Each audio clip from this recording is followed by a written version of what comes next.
Pagbasa mula sa aklat ni Propeta Daniel. Habang ako'y nakatingin, may naglagay ng mga trono. Naupo sa isa sa mga ito ang isang nabubuhay magpakailanman. Kumikinang sa kaputian ang kanyang kasuotan at parang lantay na lana ang kanyang buhok. Ang trono niya ay nagniningning. Ang mga gulong nito ay apoy na nagliliyab. Waring agos ng tubig ang apoy na bumubuga mula sa trono. Ang naglilingkod sa kanya ay 1,000,000, bukod pa sa milyon-milyong nakaantabay. Humanda na siya sa paggawad ng hatol at binuksan ang mga aklat.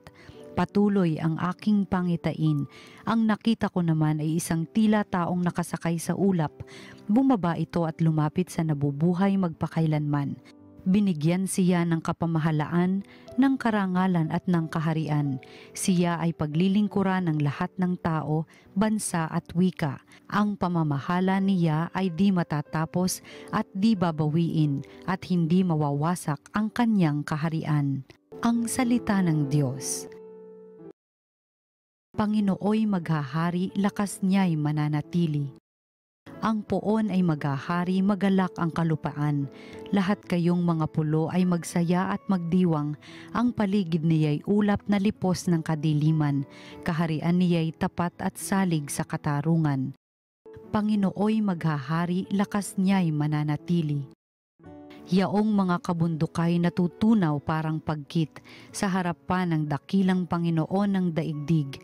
Sa langit ay nahahayag yaong kanyang katuwiran, sa lupa ay makikita ang kanyang kadakilaan. Panginooy maghahari, lakas niya'y mananatili. Ikaw poon ay dakila at hari ng buong lupa, dakila ka sa alinmang mga Diyos na ginawa. Panginooy maghahari, lakas niya'y mananatili. Pagbasa mula sa ikalawang sulat ni Apostol San Pedro. Mga pinakamamahal, ang ipinahayag namin sa inyo tungkol sa muling pagparito ng ating Panginoong Hesukristo na puspos ng kapangyarihan ay hindi sa mga alamat na katha lamang ng tao. Nasaksihan namin ang kanyang kadakilaan nang ipagkaloob sa kanya ng Diyos Ama ang karangalan at kapurihan. Ito'y nangyari nang marinig ang tinig mula sa dakilang kaluwalhatian ng langit. Ito ang pinakamamahal kong anak, siya ang lubos kong kinalulugdan. Narinig namin ito sapagkat kami kasama niya sa banal na bundok. Kaya naman lalong tumibay ang aming paniniwala sa ipinahayag ng mga propeta.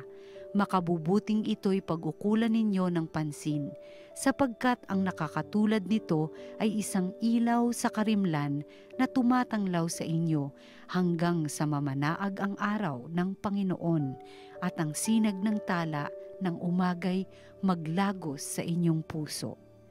Ang salita ng Diyos. Salamat sa Diyos. Ang mabuting balita ng Panginoon ayon kay San Mateo. Noong panahong iyon, umakyat si Jesus sa isang mataas na bundok. Wala siyang isinama kundi sina Pedro, Santiago at Juan. Samantalang sila'y naroon, nakita nilang nagbabagong anyo si Jesus. Nagdingning ang kanyang kasuotan na naging puting-puti. Ano pat walang sino mang makapagpapaputi ng gayon.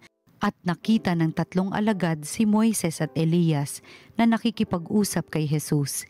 Sinabi ni Pedro kay Jesus, "Guro, mabuti pa'y dumito na tayo. Gagawa po kami ng 3 kubol, isa sa inyo, isa kay Moises at isa kay Elias."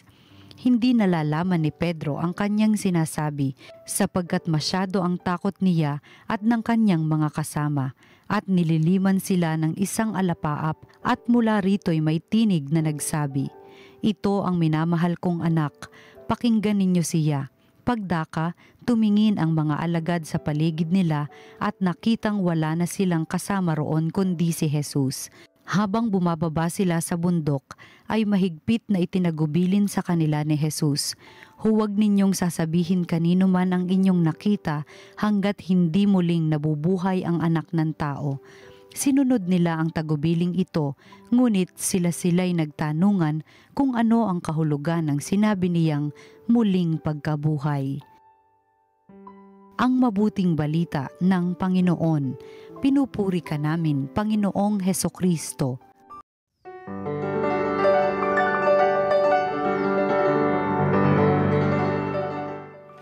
Magandang araw mga kapatid sa pananampalataya at muli taus-pusong pagbati sa inyong lahat at pasasalamat sa patuloy na pagtangkilik sa mga programa ng TV Maria. Ngayon po ay August 6 at ginugunita natin ang kapistahan ng Transfiguration o sa Tagalog po, pagbabagong anyo ng Panginoon. Marahil, mas mauunawaan natin ito kung babalikan natin ang Ebanghelyo na kung saan si Jesus kasama yung kanyang tatlong alagad ay umakyat. Sabi dito, high mountain. Abay, mahirap po yan. Pero talagang mountain climbers pala ang Panginoon at ang kanyang kasama. At doon po ay naganap ang tinatawag na Transfiguration o pagbabagong anyo ng Panginoon. Ayon po sa Ebanghelyo, ang kanyang damit ay naging dazzling white.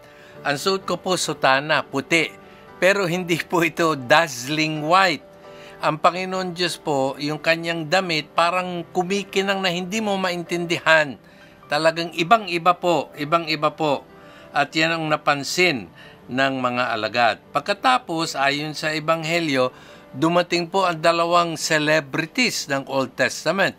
Moses, the lawgiver, tagapagbigay ng 10 utos galing sa Diyos. At si Elijah, ang star ng mga propeta, dumating. Bakit po? Upang i-affirm, patunayan na si Jesus nga ang hinihintay na Mesiyas at tagapagligtas ng Panginoon. Alam po ninyo, yung makakita ka ng magandang panoorin o sa himpapawid, may comet, may eclipse o anuman, wow, o magandang nature, wow. Pero ito po, ang mga alagad po, sa ganda ng kanilang nakikita, ay hindi magkamayaw sa paghanga at sabi nila, dito na lang tayo, Lord, kasi ang ganda nga.